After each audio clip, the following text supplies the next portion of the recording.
ஆதி துணை ஆதியே துணை ஆதியை அறிய குருவே துணை. மரளி கைதிண்டா சாலை ஆண்டவர்கள் மெய்மதம் மெய்மன ஞானம். விந்தையவு மல்கி யாமத்தின் வெளி விரவியே கலந்திட்டவர் விதி என்ற எல்லையில் திரும்பி வந்தவர் மேதினீதனில் இல்லையே. எல்லோருக்கும் நமஸ்காரம். விரிபுவன வேதமாமறைகளின் அதிகாரண செழுங்கலை கருவூலத்து ஆண்டவர்கள் திருவாயுரை விரிப்பு. இந்த மெய்ப்பாதை வேறு வேதம் ஆசான் திருமேனி. வேதத்தை ஓதினாலே புண்ணியம். வேதங்கள் பூராவும் தித்திக்குது. திருமறை குரு பெருமான் திருமறை குரு தீன் திருமேனியர். வேத ஏட்டில் எழுதியுள்ளதை படிப்பதன் பயன் இறைவனை காண்பதுதான். தலைவன் தன்னை அறிந்தவனே குலத்தோன் என்று திருவேதம் உமக்கு உரைக்கச் சொன்னது எம்மை என்ற நமது தெய்வம் அவர்களின் உத்தரவின்படி நமது தெய்வம் அவர்கள் நமக்கு என்றென்றும் திருமறை குருபெருமானாக விளங்கி கொண்டிருக்காங்க.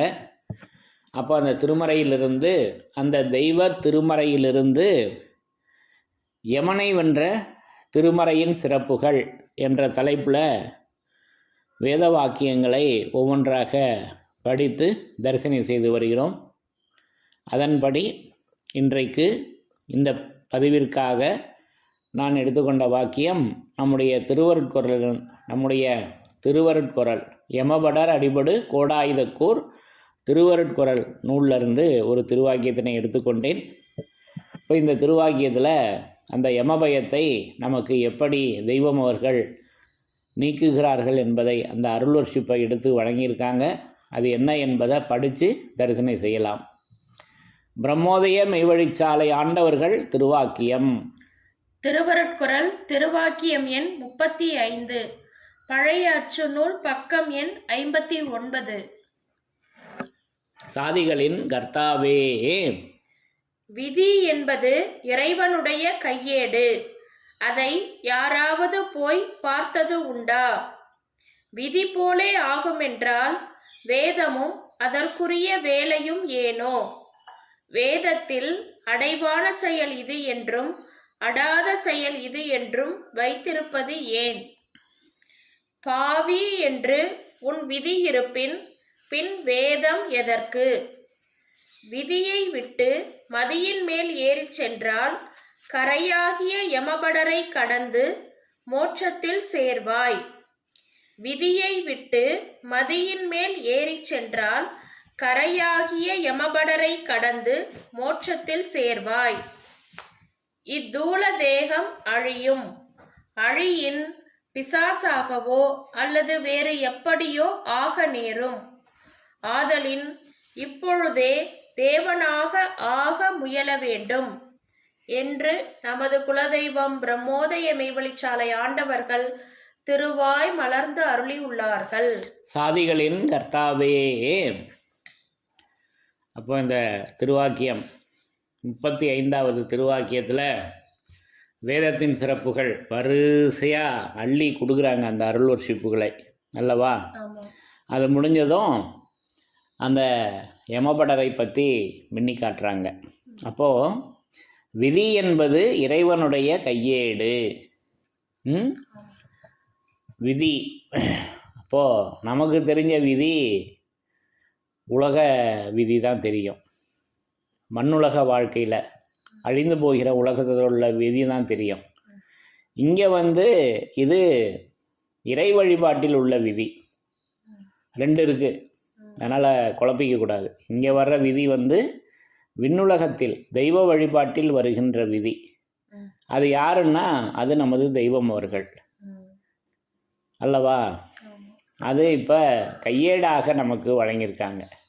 அது இறைவனுடைய கையேடு. அது அவர்களுடைய அந்த வேத நூல், அந்த புத்தகம் அல்லவா. அதை தான் எடுத்து கொடுக்குறாங்க. இப்போ விதி என்பது இறைவனுடைய கையேடு. அதை யாராவது போய் பார்த்ததுண்டா? அதை போய் யாருமே படித்து சொல்லி கேட்டு பார்க்கல, படித்து பார்க்கல, சொல்லி பார்க்கல. அதனால் வந்த வினை அவர்களை நம்ம அறிஞ்சிக்க முடியல, நமது தெய்வம் அவர்களை விளங்கி கொள்ள முடியல அல்லவா? அப்போது அதை போய் யாராவது பார்த்ததுண்டா? விதி போல ஆகும் என்றால், அப்போ இந்த விதி நம்முடைய உலக விதி, இங்கே சொல்லி வர்ற விதி, இப்போ வர்ற விதி. விதி போல ஆகும் என்றால் வேதமும் அதற்குரிய வேலையும் ஏனோ என்று பேசி வர்றாங்கல்லவா? அப்போ இதை தான் குருமுராதிலையும் நமக்கு மின்னி காட்டுவாங்க விருத்தத்தில். விதி போலே ஆகும் என்றால் வேதமும் வேலை ஏனோ, அதை தான் இங்கே வாக்கியமாக கொடுக்குறாங்க. இப்போ விதி போல ஆகும் என்றால் வேதமும் அதற்குரிய வேலையும் ஏனோ. பாவி என்று உன் விதி இருப்பின் பின் வேதம் எதற்கு?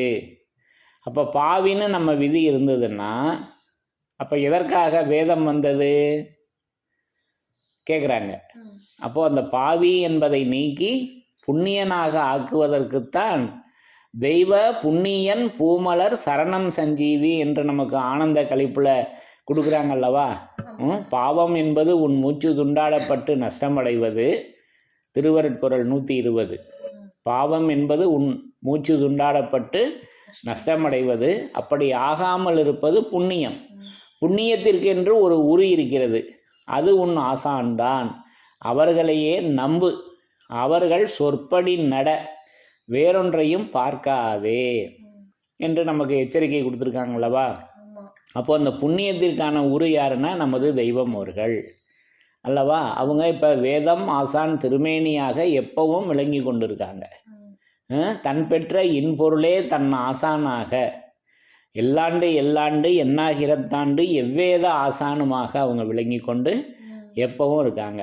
அப்போது பாவி என்று உன் விதி இருப்பின் பின் வேதம் எதற்கு? அப்போது பாவியாக இருக்கிற என்னை புண்ணியனாக ஆக்குவதற்குத்தான் தெய்வம் அவர்கள் வந்தார்கள், அதற்குத்தான் வேதமும் வந்தது. நேராகுதா? இப்போ அதை தான் இங்கே நமக்கு எடுத்து மின்னி காமிக்கிறாங்க.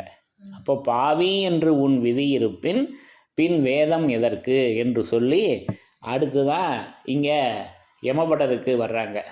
அப்போ விதியை விட்டு மதியின் மேல் ஏறி சென்றால் கரையாகிய யமபடர்.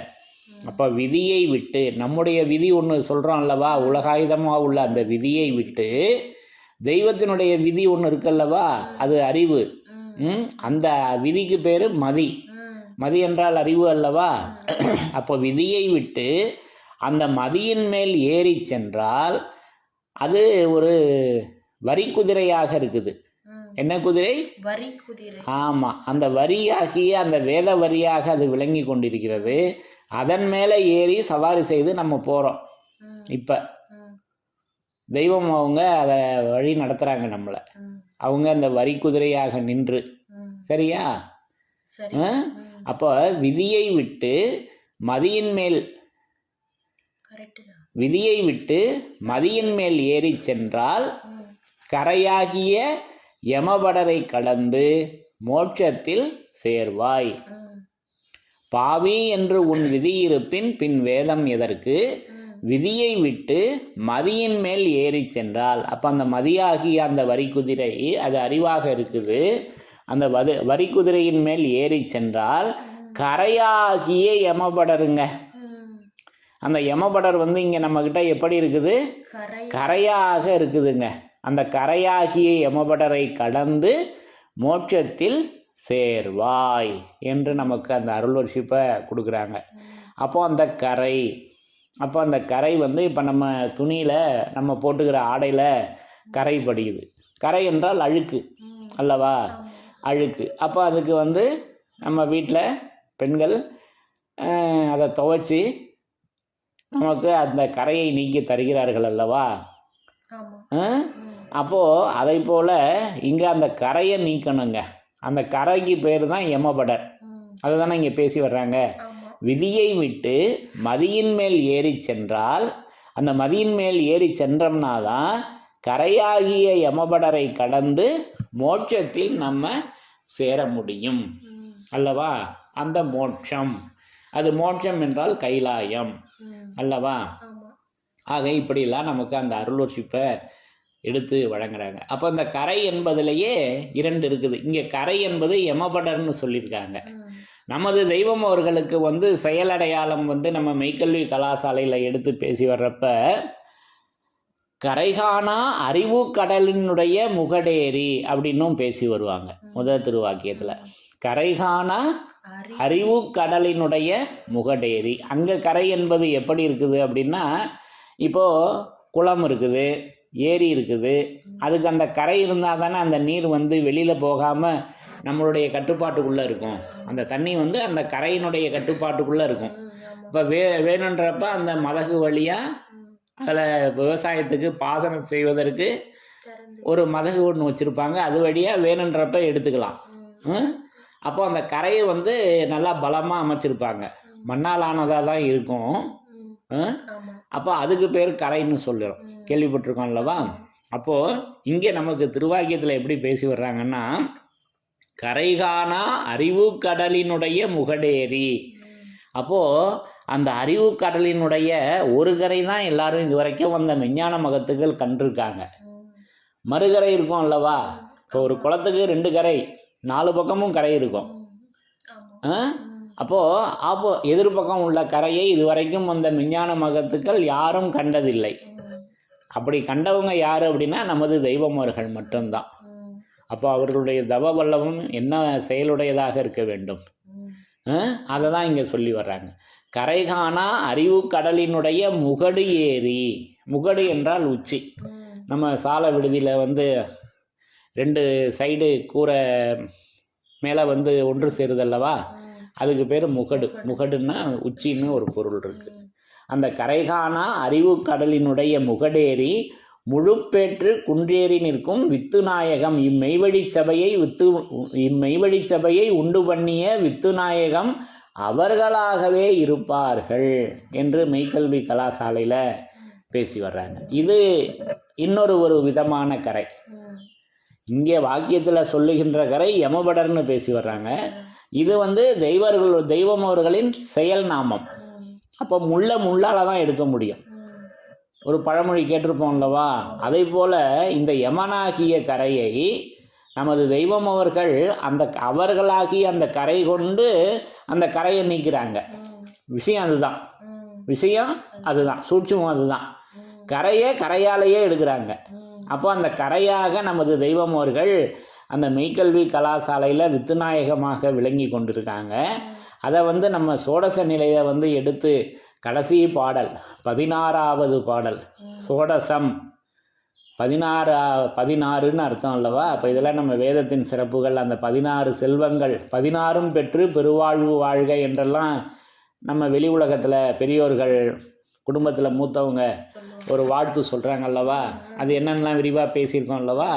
அதை தான் நமக்கு இங்கே தெய்வீகத்தில் அந்த 16 செல்வங்களுக்கு 16 பாடல்களாக நமக்கு வழங்கி, அது சோடச நிலை, அது நிலைத்திருக்கக்கூடிய சோடசம், என்றும் நிலையானது. அதில் கடைசி பாடல், கடைசி செல்வம் அதுதாங்க.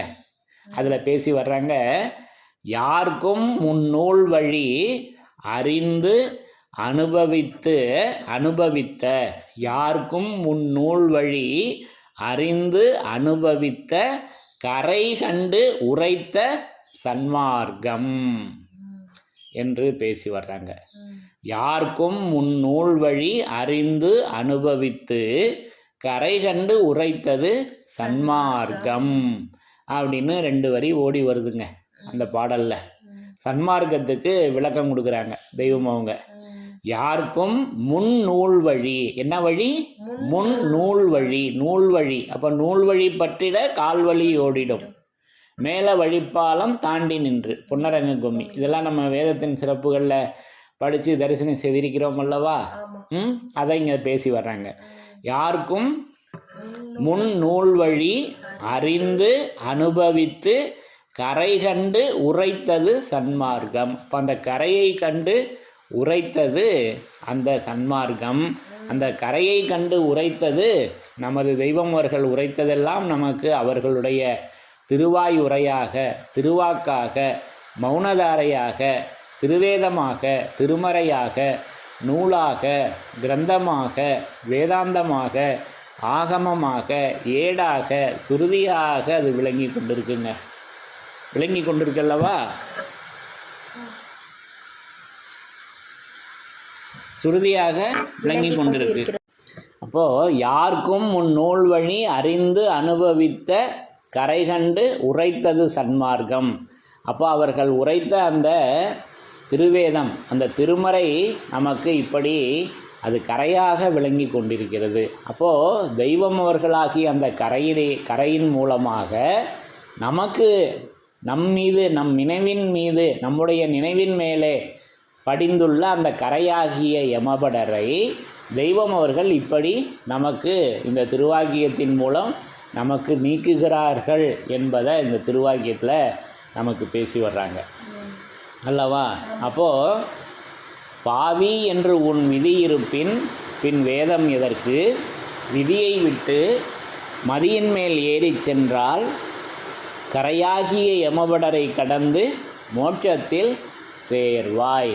அப்போ அந்த மோட்சம், அப்போ அது கதி மோட்சத்தில் ஆக்கி என்றெல்லாம் நம்ம மான்மியத்தில் அகில பலம் வரும் பருவத்தில் இதை இன்னும் தொடர்ந்து பேசி வர்றாங்க. கதி மோட்சத்தில் ஆக்கி ஏற்றி வைப்பதற்காக வேண்டியே என்றெல்லாம் நமக்கு அது ஆதிமான்மியத்தில் அந்த மோட்சத்தை பற்றி, அது மோட்ச சாம்ராஜ்ய முத்தி வீடு ஆளுவதற்கு என்றெல்லாம் நமக்கு ஜீவசிம்மாசன பருவத்தில் பிரசங்க பகுதியில் பேசி வர்றாங்க. அது மோட்சம் என்பது தனி தலைப்பாக இருக்குது. அப்போ அந்த கதி மோட்சம் அல்லவா? ஆக இப்படியெல்லாம் நமக்கு அந்த கரையினுடைய விரிப்பை இப்படி நமக்கு அதை வேத நூலாக, அதை நூல் வழி அறிந்து அனுபவித்து கரை கண்டு உரைத்தது நமது தெய்வம் அவர்கள் மட்டுமே என்பதை இந்த சோடச நிலையில் எடுத்து வழங்கி நமக்கு வருகின்ற அந்த கரையாகிய யமபடரை தெய்வம் அவர்கள் அந்த கரையின் மூலமாகவே நமக்கு அதை நீக்கி நம்மளை இப்போ தூய்மையாக, அந்த பாவியாக இருக்கிற நம்மை இப்படி புண்ணியர்களாக ஆக்கி நமக்கு அந்த விண்ணுலகத்தில் இப்போவே ஏற்றி வைக்கிறார்கள் அல்லவா? அதை தான் இங்கே நமக்கு பேசி வர்றாங்க. அடுத்து தொடர்ந்து இத்தூள தேகம் அழியும், அழியின் பிசாசாகவோ அல்லது வேறு எப்படியோ ஆக நேரும். ஆதலின் இப்பொழுதே தேவனாக ஆக முயல வேண்டும் என்று இப்பொழுதே அந்த சுயராஜ்ய இன்பத்தை இஜீவிய வாழ்விலேயே முயற்சித்து அடைய வேண்டிய பெரும் பயன் என்றெல்லாம் அது இப்போவே தான் வச்சுருக்காங்க, நாளைக்கு அல்ல. ஆனால் நம்ம என்ன நினச்சிட்டு இருக்கோம்? இந்த மெஞ்ஞானம் மட்டும் அப்புறமா, அது மாதிரி உலக வாழ்க்கையை சொல்கிறதில்ல. உலக வாழ்க்கை மட்டும் உடனே செஞ்சிடுறேன், மெஞ்ஞானத்தை மட்டும் எப்போ செய்கிறேன்? அப்புறமா, இன்னைக்கு இல்லை. அப்போ அதுக்கு தான் தெய்வம் கேட்குறாங்க, இந்த பிறவி என்ன கேலிக்கா உனக்கு கொடுத்ததுன்னு கேட்குறாங்க. இந்த பிறவி உனக்கு கேலிக்காகவா இறைவன் கொடுத்தான்? அப்புறமா அடுத்த ஜென்மத்தில் பார்த்துக்கலான்னு நீ சொல்கிறியே அப்படின்னு கொக்கி போடுறாங்க. அப்போ எச்சரிக்கை வேணும் அல்லவா? அப்போ இதை தான் இங்கே நமக்கு எடுத்து வைக்கிறாங்க. ஆதலின் இப்பொழுதே தேவனாக ஆக முயல வேண்டும் என்று எடுத்து சொல்லி இன்னும் பல அருள் வர்ஷிப்புகளை தொடர்ந்து இந்த திருவாக்கியத்தில் பேசி வர்றாங்க. நமக்கு அந்த யமபடருக்காக, அந்த கரைக்காக நம்ம இதை வரையும் ரத்தின சுருக்கமாக எடுத்துக்கொண்டோம். அப்போது பாவி என்று உன் விதியிருப்பின் பின் வேதம் எதற்கு? விதியை விட்டு மதியின் மேல் ஏறிச் சென்றால் கரையாகிய யமபடரை கடந்து மோட்சத்தில் சேர்வாய். அப்போ நம்மக்கிட்ட இருக்க அந்த கரையாகிய யமபடரை தெய்வம் அவர்களின் கரையாகிய, யாருக்கும் முன்னூல் வழி அறிந்து அனுபவித்து கரை கண்டு உரைத்த அந்த சன்மார்க்கத்தின் மூலமாக நமக்கு அந்த யமபடரினை கடத்தி மோட்சத்தில் ஆக்கி வைக்கின்றார்கள் என்பதை இந்த திருவாக்கியத்தின் மூலம் நான் விளங்கி கொண்டேன் என்று கூறி, ஆக இப்படி ஒவ்வொரு திருவாக்கியங்களிலும் நமக்கு அந்த வேதத்தை திருமறை குருபெருமானாக இப்படி நமது தெய்வம் அவர்கள் விளங்கி கொண்டிருக்கின்றார்கள் என்பதை நமக்கு மீண்டும் மீண்டும் நிரூபணை செய்து, அந்த யமனை வென்ற திருமறையாக அந்த கரை, நமது தெய்வம் அவர்களின் கரை, நம்முடைய கரை தான் யம பயமாக இருக்கல்லவா, நமது தெய்வம் அவர்களின் கரையாக அந்த யமனை வென்ற திருமறை இப்படி கரையாக அது விளங்கி கொண்டிருக்கின்றது என்பதை நான் இந்த திருவாக்கியத்தின் மூலம் உணர்ந்து கொண்டேன் என்று கூறி, யமனை வென்ற திருமறையின் சிறப்புகள் தொடரும். தலைவன் தன்னை அறிந்தவனே குலத்தோன் என்று திருவேதம் உமக்கு உரைக்கச் சொன்னது எம்மை. யமனை வென்ற திருமறையின் சிறப்புகள் தொடரும். எல்லோருக்கும் நமஸ்காரம்.